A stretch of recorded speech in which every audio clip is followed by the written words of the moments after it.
Ya,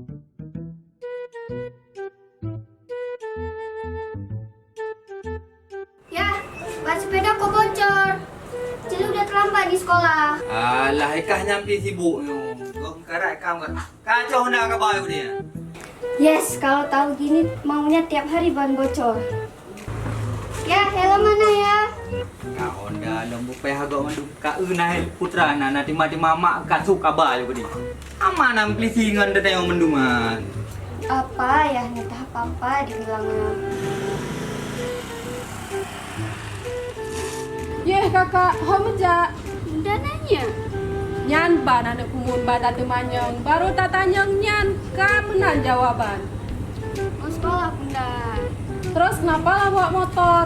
Ban sepeda bocor jadi disuruh bawa Honda sama ayah. Loh, kan masih di bawah umur. Jadi helmnya mana? Nggak ada helm bunda, tadi aja disuruh pakai ember sama ayah. Kapalon. Oh, Burina ge. Anak kumunnya Burina, nyong karat aja udah. Kok hanjil lagi yang tanya, walaupun tanya polisi, saudara tanya polisi, ayah tanya polisi, kakak tanya polisi, yang aturan lalu lintas tetap harus tak jalankan.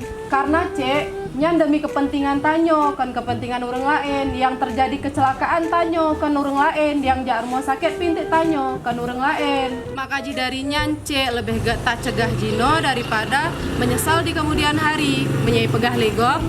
Lebih baik mencegah daripada mengobati. Betul. Pura ni betul-betul le. Menetipu dan Pada saat mengendarai sepeda motor, kita wajib mematuhi peraturan lalu lintas seperti memakai helm, pasang spion, plat dipasang. Apalagi anak di bawah umur tidak boleh mengendarai sepeda motor. Yang dalam Pihak Ahmad punya pilihannya selamat berjalan dengan incat dia. Baik gaduh rumah tapi. Anak dengar ke Pak Jokowi, nyo generasi emas nyo untuk masa depan Indonesia maju. Yang menang ya Ahmad. Duh, baik.